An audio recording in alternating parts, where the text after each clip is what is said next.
continuer à acclamer très fortement.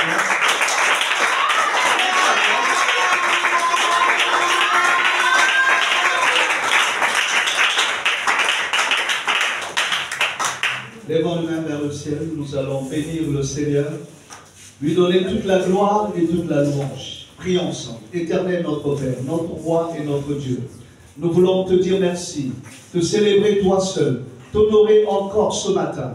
Merci pour ce temps béni que tu nous donnes. Merci pour ta grâce encore excellente que tu as déployée pour nous.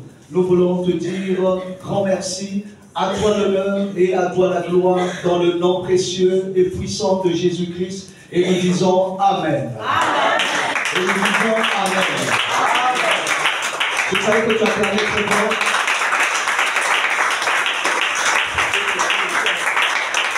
Alléluia. La grâce a été accordée encore ce matin que de pouvoir nous retrouver. Ce matin, nous sommes en train de clôturer, nous sommes en train de mettre un thème à notre programme de 14 jours que nous avons intitulé « Je dois enfanter mon Samuel ». Gloire soit rendue au Seigneur. Tu peux t'asseoir. Nous commençons déjà. Nous commençons déjà. Alors je vais prier quelqu'un qui pourra nous rappeler. Notre texte de base, c'est lequel, s'il vous plaît? Si réellement vous êtes là depuis 14 jours. Oui, on y va. 1 Samuel chapitre 1, du 1er au 28e verset. Amen. Voilà, c'est toujours important que de faire cela. C'est comme un contrôle de connaissance. Un prédicateur doit s'accorder une chose. Un prédicateur doit s'assurer que les gens retiennent ce qui est donné. À quoi ça sert d'écouter la parole si on ne la met pas en pratique? À quoi ça sert d'être à l'église si on ne s'approprie pas la parole? Alléluia. Et donc ce matin, nous voulons faire ce qu'on appelle une suite et une fin. Suite et fin de notre programme, je dois enfanter mon Samuel. Tu écouteras ce message et ma prière est que tu retiennes ce qui sera dit. Je ne voudrais pas m'inscrire dans la sensation, mais je voudrais m'inscrire dans la gravure. C'est-à-dire le message de ce matin va graver quelque chose dans ta vie. Quelque chose qui ne partira pas après une épreuve quelconque. Cette parole te soutiendra au temps de la détresse, au temps du combat. Cette parole est venue juste pour toi. Vous savez, la parole ne sort pas pour tout le monde. Mais la parole sort pour celui-là qui a rendez-vous avec Dieu. Amen. Le miracle de Dieu dans ta vie, c'est simplement l'accomplissement de la promesse de Dieu qui t'a fait un jour.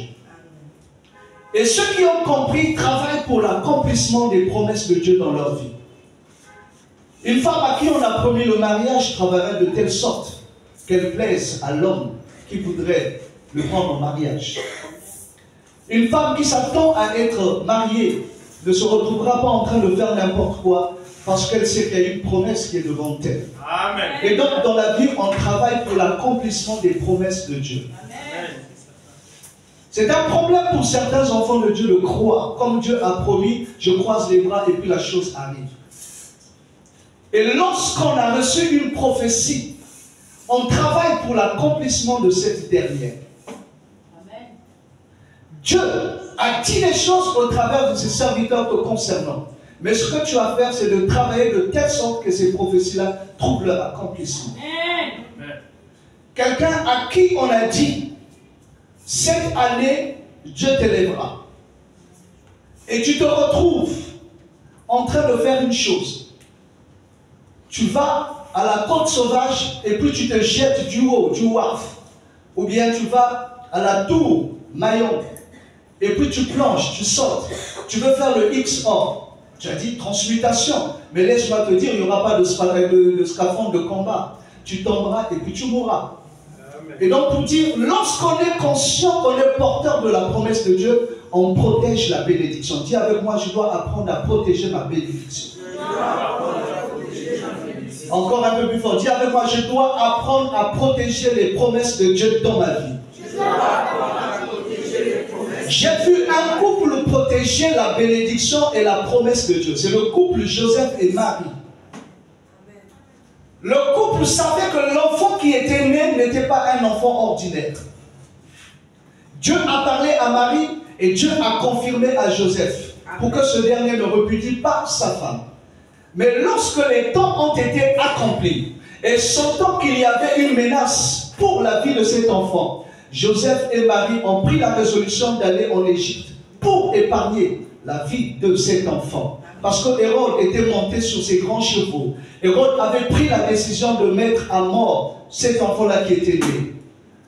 Amen. Amen. Hérode qui a été troublé par la parole qui était sortie de la bouche, ou encore des bouches des mages qui avaient vu l'étoile. Voilà pourquoi nous disons tous, nous avons une étoile. Quelle est la constitution de ton étoile? Or, l'étoile de Jésus a fait de telle sorte que les mages quittent depuis l'Orient et se retrouvent en Israël.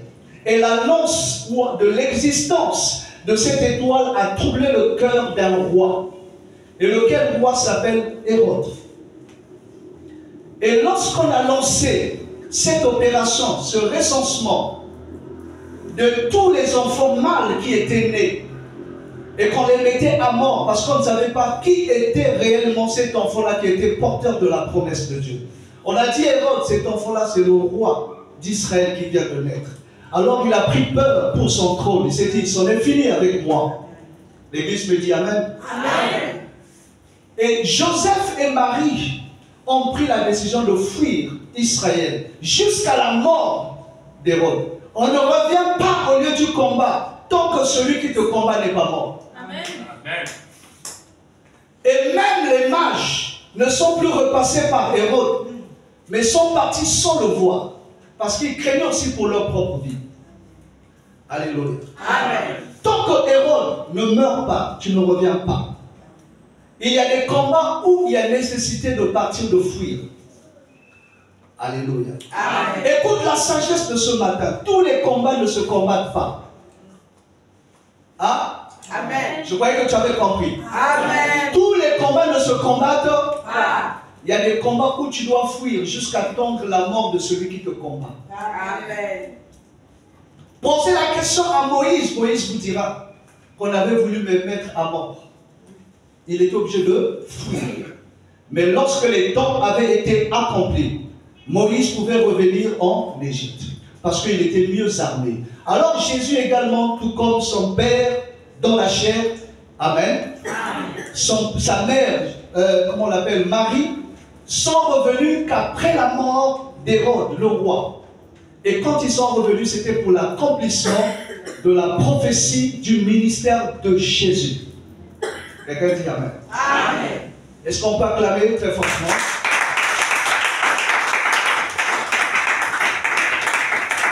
C'est une sagesse que j'ai donnée à quelqu'un ce matin.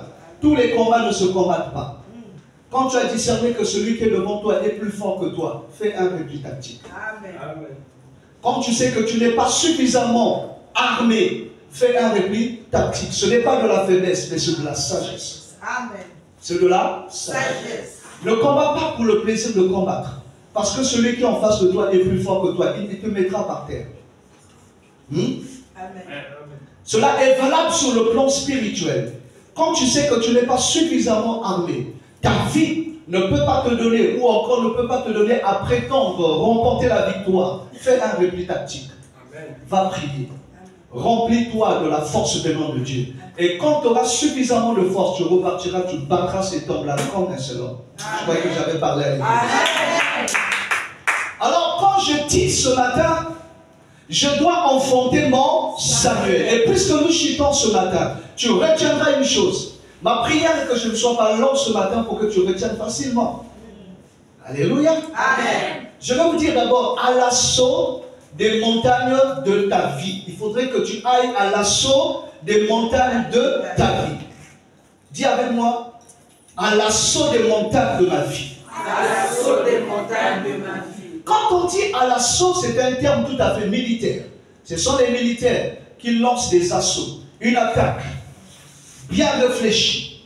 Alors on médite, on réfléchit comment atteindre son ennemi avant de lancer l'assaut. Parce qu'il y a des assauts qui ont été lancés et qui se sont soldés par des grands échecs. Amen. Alors pour que ton assaut ne se solde pas par un échec, tu dois d'abord réfléchir. Celui qui veut bâtir une tour doit s'asseoir et calculer la dépense, dit la Bible.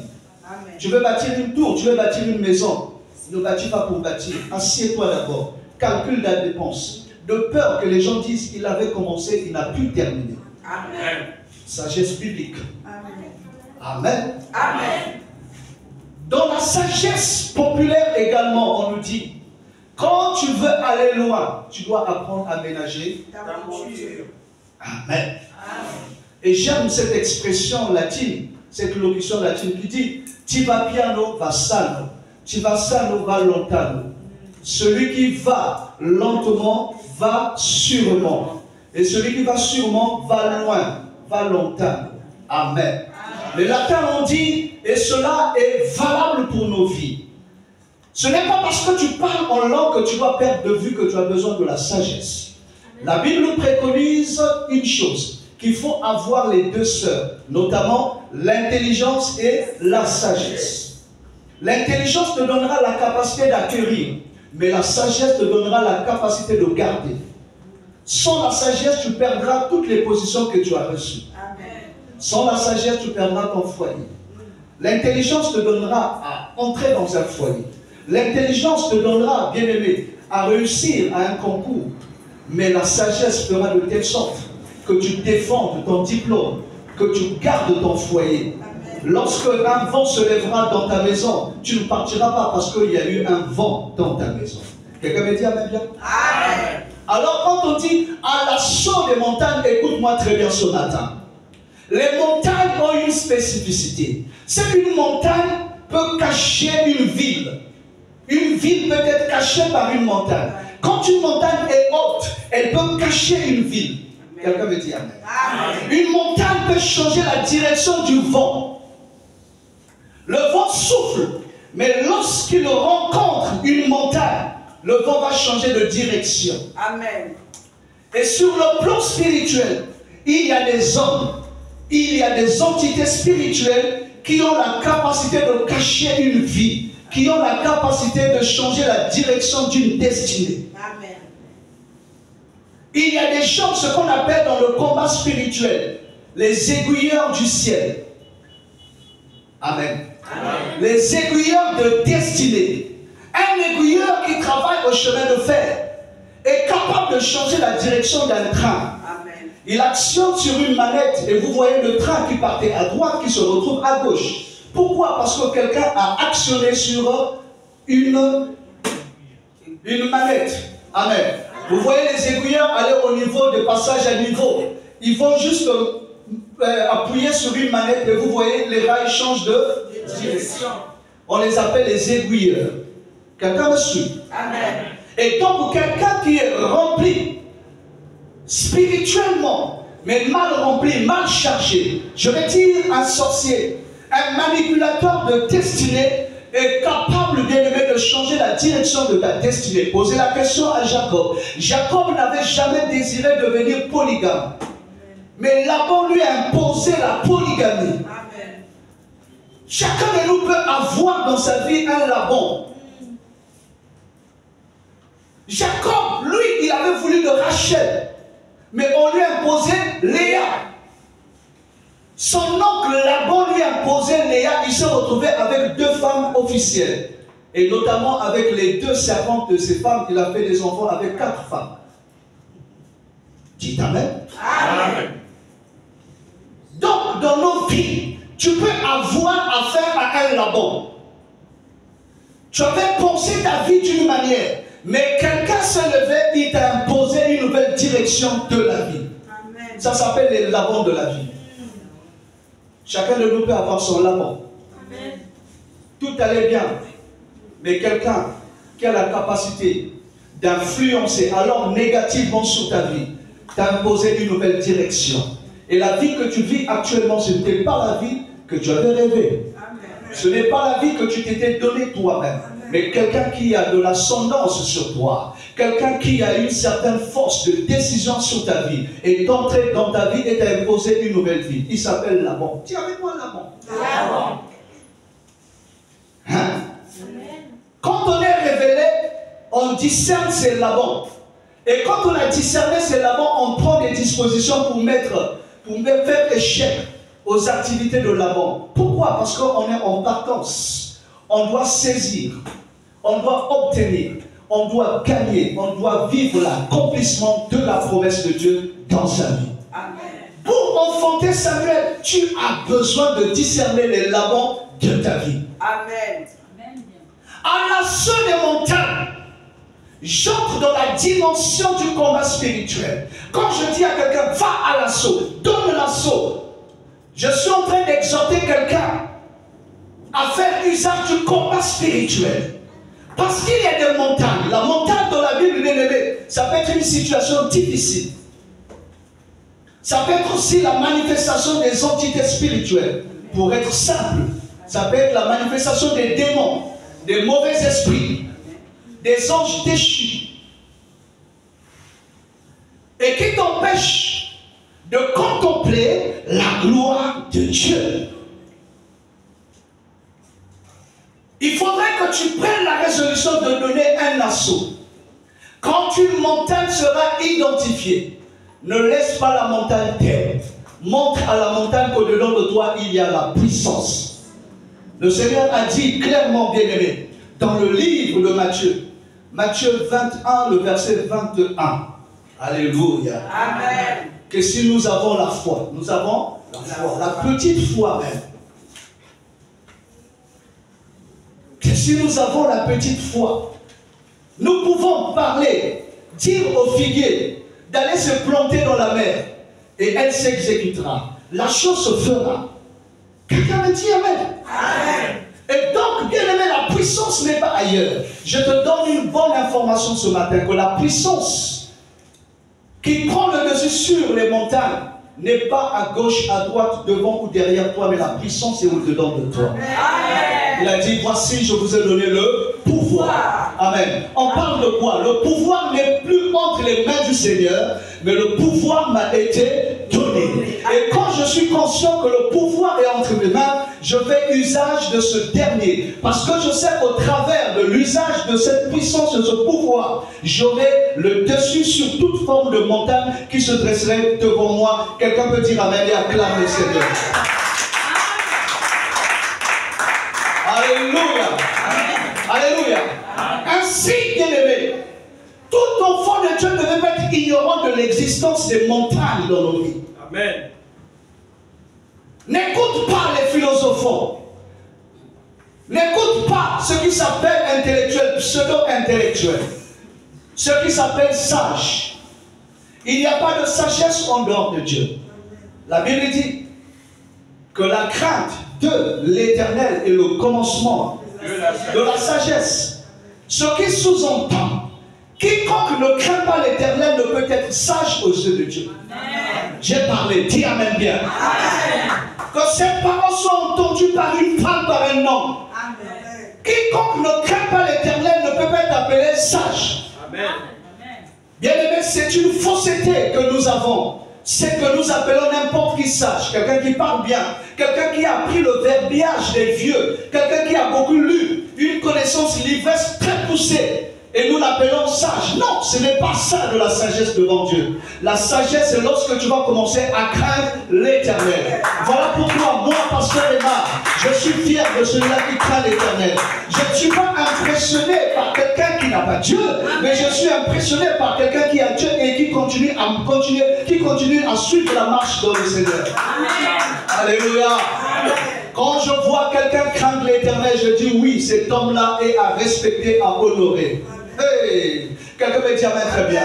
Voilà pourquoi je puis t'annoncer une bonne nouvelle. Pendant que je suis en train de parler, à cette heure-ci, il y a quelqu'un qui ne croit pas encore en l'Éternel, mais il a un sérieux problème dans son cœur. Ce manque-là, c'est simplement la crainte de l'Éternel. Lorsque ce dernier mettra la crainte de l'Éternel dans son cœur, sa vie changera, le vide sera comblé. Quelqu'un me dit Amen.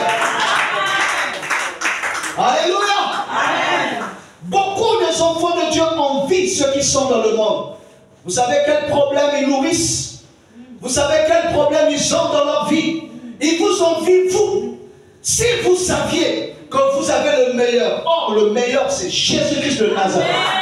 Amen. Alléluia. Amen. Celui qui n'a pas Christ ne peut voir la gloire de Dieu. Celui qui n'a pas Christ ne peut prétendre avoir la paix. Parce que la paix ne peut se donner en dehors de Jésus. L'ONU n'a plus donné la paix dans ce monde. Ah, je croyais que j'avais bien parlé. Amen. Et quand j'ai dit ça, quelqu'un dira que pasteur, tu as tout faux. Quand j'ai dit ça, je m'appuie sur la parole. Il y a eu une période dans ce pays où on avait cherché la paix. N'eût été les genoux des enfants de Dieu, la paix ne serait pas revenue dans ce pays. Quelqu'un doit me dire avec la bien. Dans ce pays, on a eu besoin de ta prière. On a dit que Dieu élève la voix. Parce que tout était fait pour que le Congo soit privé de paix. Alors l'Église a porté sa pierre à l'édifice. Aujourd'hui, tu peux te balader tranquillement dans la rue. L'esprit qui est en train de se mouvoir dans ce pays, le Congo, a été maîtrisé. Nous avons parlé à l'esprit, nous avons dit, l'esprit va te jeter dans la mer, va dans les lieux arides. Et l'esprit s'est exécuté. Parce que ceux qui ont l'autorité ont parlé. Ceux qui ont l'autorité ont parlé. Dis amen bien. Et pour l'amour du Congo, nous ne tairons pas. Pour l'amour du Congo, nous n'accepterons pas que quelqu'un vienne mettre le désordre. Quelqu'un dit amen très bien. La responsabilité que Dieu a placée dans nos vies nous oblige à nous lever, à prier pour le Congo. Amen. Le Seigneur dit dans sa parole, prie pour la ville dans laquelle je t'ai mené en captivité, car ton bonheur dépend du ciel.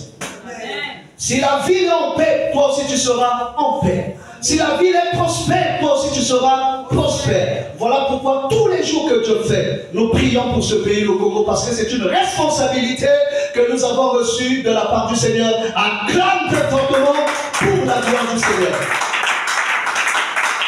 Alléluia. Si les montagnes changent la direction du vent, je déclare ce matin, aucune montagne ne changera la direction de ta destinée ou ta vie. Amen. Aucune montagne ne t'empêchera de briller, de monter. Tout ce qui est bâti derrière une montagne ne peut être vu. Alors le monde des ténèbres s'emploie à te placer derrière une montagne pour que tu ne sois pas vu. Tous les efforts que tu fais sont multipliés par 0. Mais le temps est arrivé. Amen. Alléluia. Amen. Où on dira, les choses anciennes sont passées et voici toutes choses sont devenues nouvelles. Amen. Dieu t'inscrit dans la nouveauté des choses. Dans la nouveauté des choses, la montagne ne pourra plus occulter ta vie. La montagne ne pourra plus cacher ce que Dieu a prévu pour toi parce que tu as rendez-vous avec l'enfantement. Tu as rendez-vous avec l'enfantement. Tu as rendez-vous avec l'enfantement de ton Samuel. Dis amen et acclame le Seigneur. Alléluia. Amen. Hey. Acclame encore pour la gloire du Seigneur. La mer Rouge, pour tout Israël, était l'image d'une montagne. Qui pouvait croire qu'un si grand nombre de gens pouvaient traverser la mer Rouge ou encore la mer des Jonques, dans d'autres versions, à sec? Et les chariots, là où l'eau a toujours été, il y a l'humidité et la marche n'est pas aisée. Mais pour Israël, le cas était différent. Dis à celui qui est à côté de toi, mon cas est différent. Mon cas est différent. À ce que tu dis faiblement là, si tu veux le faire faiblement. Israël a traversé la mer Rouge à sec. Israël n'a pas été perturbé par le relief de la mer Rouge. Parce que sous l'eau, il y a tout un relief. Quelqu'un me dit amen. Amen. Israël est passé parce que Israël avait rendez-vous avec l'autre côté. Amen. Israël est passé par la mer Rouge. Et comme j'ai l'habitude de le dire, je répète ce matin, que le bâton que Moïse avait entre les mains n'était pas un bâton ordinaire, mais c'est toute une clé. Il n'y a que la clé qui ouvre et qui referme. Moïse arrive devant la mer Rouge. Il a ouvert la mer Rouge. Quelqu'un me dit amen. Quand il est arrivé de l'autre côté, il a fait quoi? Il a refermé la mer Rouge. Parce que Moïse était entré dans la dimension de la clé de David. Or, la Bible déclare que c'est Jésus qui a la clé de David. Lorsqu'il ferme, personne ne peut ouvrir. Et lorsqu'il ouvre, personne ne peut fermer. Et Moïse a ouvert la mer Rouge et il a refermé la mer Rouge. Et tous ceux qui n'avaient pas l'alliance avec Dieu, qui ont voulu emprunter le chemin que Dieu avait tracé, sont morts. Et Dis Amen bien. Écoute cette révélation. Lorsque tu es dépassé par les problèmes, lorsque le combat devient très dur, ouvre la mer rouge. Amen. Ton ennemi qui n'a pas la révélation te suivra. Amen. Mais c'est là-bas qu'il tombera. Amen. Amen. Hein? Amen. Bien aimé, il y a des chemins que personne ne peut emprunter s'il n'a reçu le quitus de Dieu, il a reçu l'aval de Dieu. Amen. Moïse et le peuple avaient Dieu avec eux. Ils avaient l'éternel Dieu avec eux. Mais les Égyptiens n'avaient pas ce Dieu-là, l'éternel Dieu. Ils ont voulu emprunter le chemin d'Israël. Mais nous connaissons la suite. Si vous repartez aujourd'hui entre l'Égypte et Sinaï, vous allez voir, il y a des vestiges là-bas. Vous verrez même des chariots, des chars de Pharaon, vous verrez beaucoup de choses parce qu'ils sont morts là-bas. Voilà pourquoi je prie t'annoncer une bonne nouvelle. Ceux qui ont tenté à ta vie depuis le début de cette année sont quelque part. Il y a des vestiges, ils sont tombés, ils sont tombés. Ils sont tombés. Acclame très fortement le Seigneur qui les a fait tomber. Alléluia. Amen. Tu veux enfanter ton Samuel. Écoute-moi très bien. David doit sortir de là où il est avec l'odeur du mouton. Alléluia. Amen. Alléluia. Amen. Tant que David ne sort pas de la forêt pour aller quelque part, je vais expliquer le quelque part tout à l'heure. Tant que David ne sort pas avec toute l'odeur du mouton, David ne pourra pas enfanter son Samuel. Hey. Je n'ai pas dit que charnellement que David est le père de Samuel, mais comprenez le langage. Amen. Je parle à des grandes personnes qui comprennent. David doit quitter sa position, mais là avec l'odeur du mouton. J'aime cette chose. Amen. Amen. L'odeur dans la Bible nous parle de la réputation du témoignage. Alléluia. Amen. Lorsque David se retrouve au front, il avait trouvé qui là-bas? Il avait trouvé ses aînés. Il y avait tout Israël. Israël avait un sérieux problème que les grands n'arrivaient pas à régler. Mais laisse-moi te dire, à ce moment-là, il y a eu quelqu'un, un soldat